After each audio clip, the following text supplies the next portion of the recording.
Welcome everybody, thank you guys for tuning in. Today we are beginning a new series called Full Face Friday. For the next month, every Friday we're going to be releasing a full face helmet review, and we would like to thank the folks at Competitive Cyclist for helping make these videos happen. Our first helmet is the Fox Rampage Pro Carbon Mips. As you can see, this helmet comes in a very nice carrying case, some nice mesh ventilation on the sides here so you can make sure it dries out if you throw it in the back of your truck or van. All right, so let's open up this bag here and check out the Fox Rampage Pro. It has some pretty nice and soft padded material on the inside here. Make sure we keep this nice paint job fresh and clean. We did an unboxing video on this helmet a while back. If you missed it, go check that out. With each of these videos, there is a longer form written review on our website, theloamwolf.com. So, you know, we're gonna kind of just gloss over features here, give you the impressions and feel, let you see it on the helmet, but go check out the written reviews if you want more info. Or of course, go to the website. This is a size large, which is 59 to 60 centimeters in size. I think that's important to note because I am traditionally a size medium. I'm about a 56 to 57 centimeter head or helmet size, whatever you want to call that. So the fact that I had to size up to a large is definitely worth noting.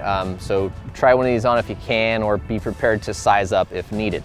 Inside the helmet is, of course, the Mips technology, as you could guess by the namesake. It has the emergency release cheek pad system. So if you are in a crash and you need to take the helmet off without worrying about further risk of injury, that eject or emergency helmet release system is very cool.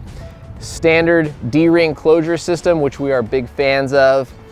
It also has Varisorb EPS technology on the inside, as you can guess by the name, variable absorption properties, I guess. I don't know, I just made that up, but it is multi-density foam inside, and the reason for that is that it's designed to help reduce energy transmission in both low impact and high speed, high force impacts. There's concussive loads and then subconcussive loads.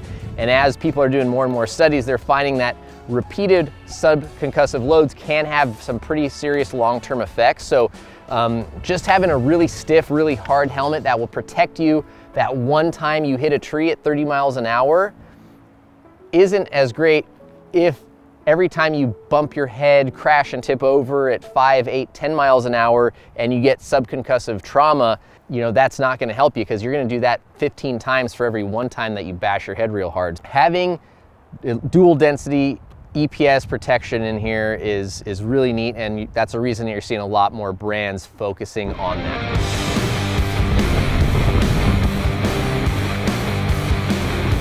Something I will bring up in terms of safety is that we would love to see Fox, as well as many other brands, sending their full face helmets out to third-party tests, like for example Virginia Tech, so that consumers like us can see how these helmets rate and stack up against other competitors in the class. Obviously, this helmet, like all others available on the market, pass the safety tests and standards, but you know, you go out and you buy a burrito and you can see if that restaurant gets an A from the health board or a C. Ew. We can't find that out with helmets. It's a pass fail, and you know, if one helmet gets a C or one helmet gets an A, I think we would all rather buy that helmet that gives you an A. So if you guys are on board with getting more info out to the public, leave a comment down below. I'm hoping we can make a change here and get more info out to people that are looking to buy helmets and keep their heads and brains safe.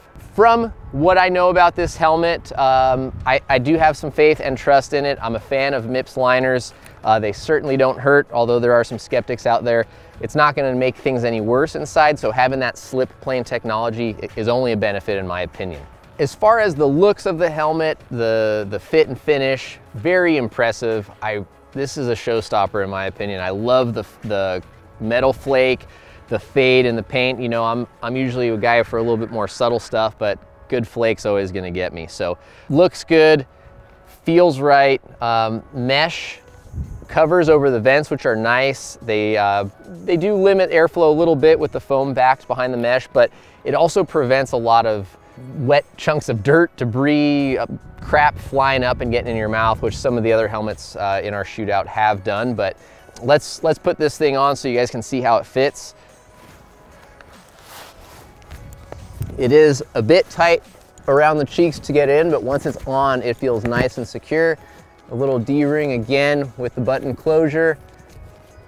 Probably my favorite, just because I know it's gonna work and it'll always be there. So this is the helmet. Like I said, good intake vents up front here. Nice solid fit all the way around.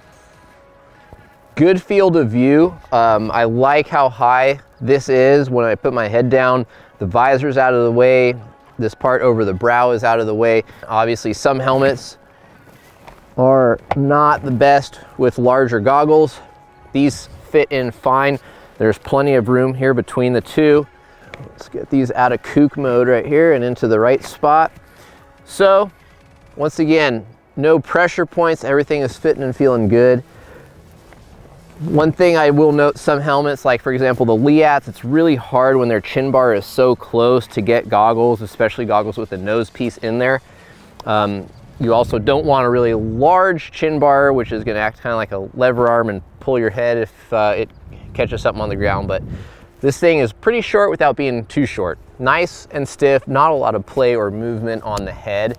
It's a helmet that feels safe on, if that makes sense. When I have this thing on, it feels like my head is just being hugged by a pillow all the way around, and it's something I really like about that helmet.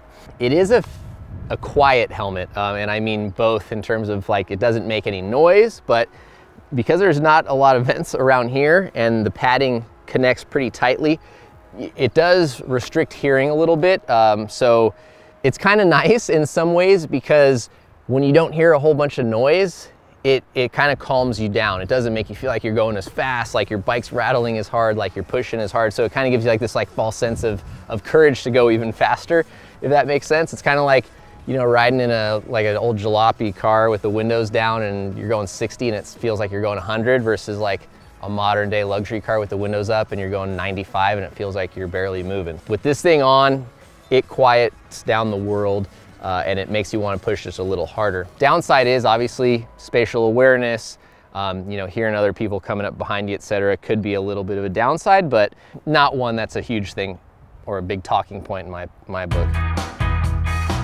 That is the Fox Rampage Pro Carbon Mips. Retails for $499, so it's definitely a bit on the spendy side, but for the looks, the paint finish, the comfort, I think it's a pretty solid value, and I think out of all the helmets in this shootout, it's the one that I'm the most stoked to ride in and will probably be spending the most time in this year at the bike parks. Thank you guys very much for watching. Please don't forget to hit the subscribe button for the rest of our Full Face Friday videos and lots more coming. Thanks again to CompetitiveCyclist.com. Don't forget to use Loam Wolf 15 for 15% off any applicable purchases or any applicable items on your first purchase at their website. Thanks again guys for watching, and we hope to see you out on the trails.